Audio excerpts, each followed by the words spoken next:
ఒకప్పుడు ఒక మనిషి ఆకాశాన్ని చూస్తూ ప్రశ్నించాడు, ఈ విశ్వం ఎంత పెద్దది, కానీ అది నిజంగా నాతో మాట్లాడుతుందా? ఆ ప్రశ్నకు సమాధానం మెల్లగా వచ్చింది. ఒక శబ్దం, ఒక సంకేతం, ఒక అనుభూతి రూపంలో. మనిషి ఆ సంకేతాలను గుర్తించడం ప్రారంభించగానే ఒక కొత్త ప్రపంచం మొదలైంది. రాత్రి ఆకాశంలో నక్షత్రాలు గమనిస్తున్నప్పుడు మనిషి ఒక విచిత్రమైన కళను చూశాడు. ఆ కళలోని వెలుగు అతని హృదయాన్ని వెళ్ళి చేరింది. వెలుగు అతనికి ఇలా చెప్పింది, నీలోని అపారమైన శక్తి ఉంది, నువ్వు నమ్మిన దాన్ని నిజంగా సాకారం చేయగలవు. మనం చిన్నవాడివి, బలహీనుడివి అనిపించినప్పటికీ అది ఒక నిజం. ప్రతి మనిషిలోని ఆత్మలో ఒక అద్భుతమైన శక్తి దాగి ఉంటుంది.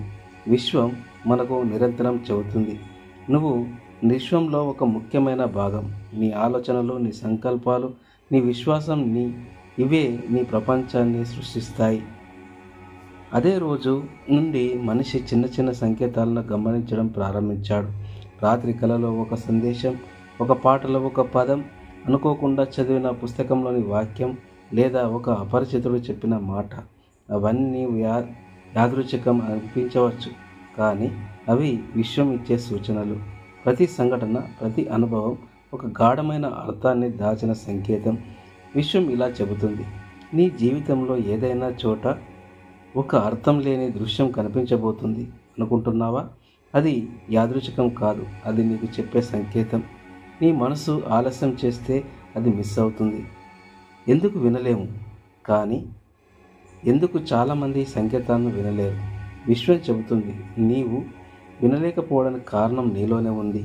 నీ ఆలోచనలు, భయాలు, కోపం, ఆందోళన ఇవన్నీ నీ స్వరాన్ని దాచేస్తాయి. మనలో ప్రతి ఒక్కరూ ప్రతిరోజు సంకేతాలను పొందుతూనే ఉంటారు, కానీ అవి గుర్తించకపోతే మాయమవుతాయి.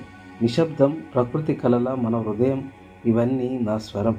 ప్రతిసారి మనము ఆ స్థిరత్వాన్ని, నిశ్శబ్దాన్ని ఆలకించకపోతే సంకేతాలు వదిలిపోతాయి. కానీ మనం ఒక క్షణం మనసు ప్రశాంతం చేసి, ధ్యానం చేసి ప్రకృతిలో నడిపించినప్పుడు నా స్వరం స్పష్టంగా వినిపిస్తుంది. మనిషి ఆ అనుభవాల ద్వారా తెలుసుకున్నాడు. ప్రతి సంఘటన, ప్రతి కళ, ప్రతి అనుకోని వ్యక్తి, ప్రతి పదం, ఇవి ప్రతి ఒక్కటి విశ్వం ఇచ్చే దారి దీపాలు. విశ్వం ఎల్లప్పుడూ మనకు దారి చూపుతుంది. మనం వినాలంటే మాత్రమే ఆ దారి మనకు కనిపిస్తుంది. మన జీవితం ఒక సృష్టి. ప్రతి ఆలోచన, ప్రతి సంకల్పం, ప్రతి విశ్వాసం ఆ సృష్టిని తీర్చిదిద్దుతుంది. విశ్వాసం ఇలా చెబుతుంది, నీ ప్రయాణం ఎక్కడికైనా తీసుకెళ్తుంది కదా, కానీ నేనే నడిపించే మార్గం.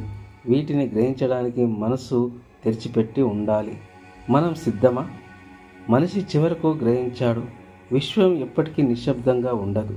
ప్రతి క్షణం, ప్రతి అనుభవం, ప్రతి కళ, ఇవి అందరం వినేలా, గ్రహించేలా ఉండే సంకేతాలు. విశ్వం చెబుతుంది మనకి, నువ్వు ఒంటరిగా లేవు, సృష్టి మొత్తం నీతోనే ఉంది. నీ ఆలోచన, నీ విశ్వాసం, నీ సంకల్పం ఇవే నీ వాస్తవాన్ని సృష్టిస్తాయి. ప్రశ్న ఒకటే, మీరు వినడానికి సిద్ధమా?